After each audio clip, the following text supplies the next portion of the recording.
Hi, everyone, and welcome to another episode of the 97 UX Things podcast. Dan Berlin here, your host and book editor.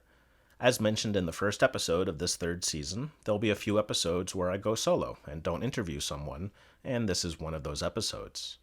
Today, I'll be chatting about how teams should have a well-rounded UX research toolkit to maximize insights. As you may be aware, I'm an independent UX research consultant, and this means I spend a lot of time drumming up business by chatting with others who work in user experience. Often enough, I know the people I'm chatting with pretty well, so there's no sense in launching into a sales pitch. Instead, we geek out about what they're up to professionally, what problems they're solving, and how they go about research operations. These chats are with UX practitioners working at enterprises and agencies that span an array of industries, so I get to hear a lot of different viewpoints. A topic that comes up a lot these days is the use of unmoderated usability tools.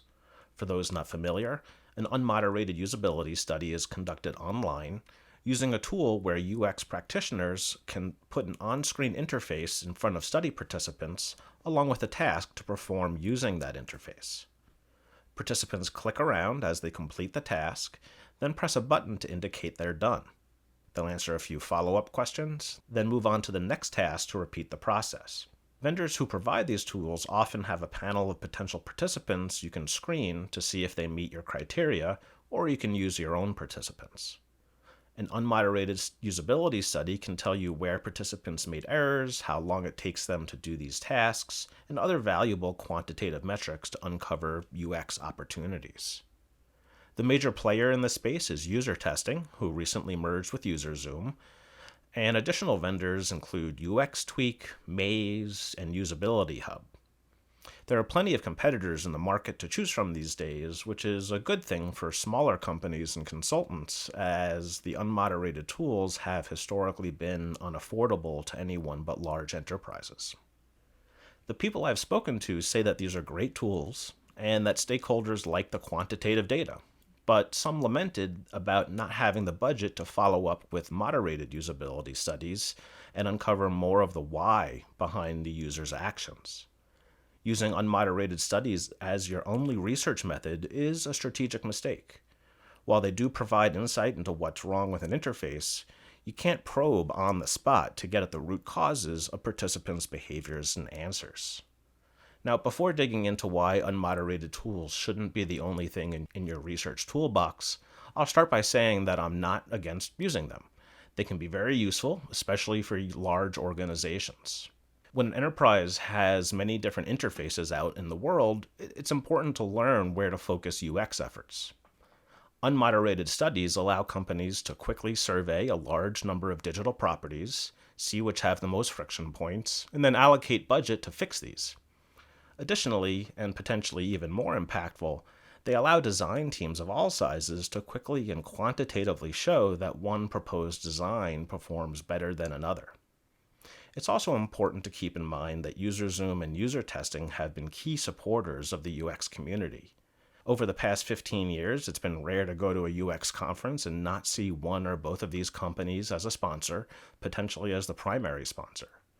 This level of support isn't cheap, and we should be grateful for them and other companies who keep our UX conferences and nonprofit professional organizations going. But back to the topic at hand, how companies are missing out on key insights by relying too much on unmoderated usability studies. This over-reliance starts with the price of the most popular and long-standing tools. Yearly subscriptions are in the tens of thousands of dollars, which greatly eats into a team's research budget. Once the company has spent this money, teams often need to use the tool as much as possible to justify the cost. If they should then ask for money for qualitative interviews, they are told that they already spent thousands of dollars for the online tool.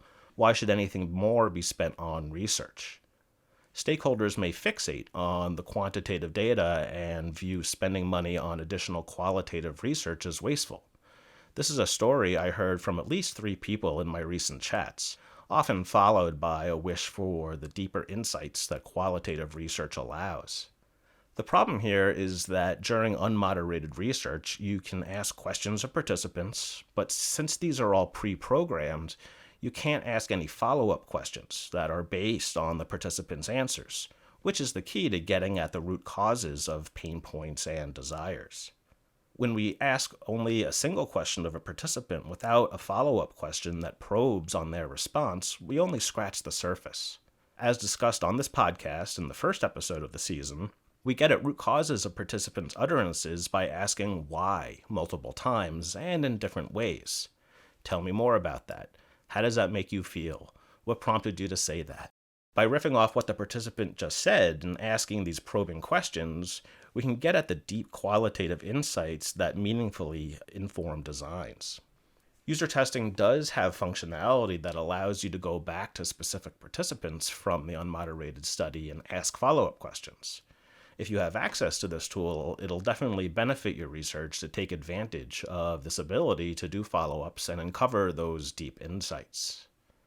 And as an aside, it's worth mentioning that teams who are struggling to find budget for qualitative research can sometimes partner with marketing or consumer insights who often have larger budgets than design teams. Qualitative interviews can answer questions from a variety of stakeholders, and the budget burden can be spread around. Another trend related to unmoderated research that I noticed during my chats is that teams seem to view usability studies purely as tactical studies. Now, in the traditional sense, a usability study is all about getting tactical insights. Does this design work as the user expects? What are the friction points in the design? Does the interface have the needed information? But this approach doesn't maximize the time we have with participants. Instead, when we ask generative questions while participants have the context of doing the tasks, we have an opportunity to uncover deep, relevant consumer insights during a usability study. This is why I've often said that usability studies are the Swiss Army knife of UX research. We can make them anything we want them to be. Do you need user input on categorization? Add in a card sorting exercise. Do you want customer input on potential visual design directions? Add in a desirability method such as product reaction cards. Do you want to know if the product idea is even useful to participants to begin with? Start with open-ended questions before showing them the design so they don't get too anchored to it. Then show the prototype after those initial questions to see if it aligns with participants' expectations and what they described. To wrap things up, I think a key takeaway here is that a well-rounded toolkit using mixed methods allows UX teams to learn where to focus design efforts, but also get the deep insights needed for discovering the root causes of users' behaviors and desires. Unmoderated studies can do a great job uncovering friction points and other tactical insights, but if these live in a vacuum, it does a disservice to your design teams.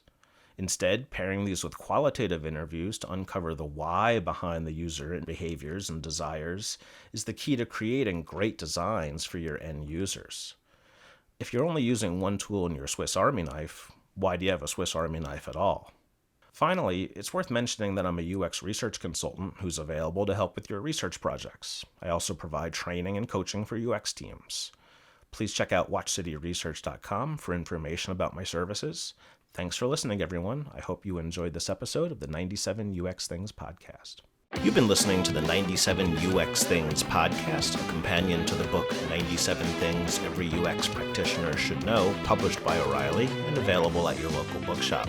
All book royalties go to UX nonprofits, as will any funds raised by this podcast. The theme music is Moisturize the Situation by Consider the Source. And I'm your host and book editor, Dan Berlin.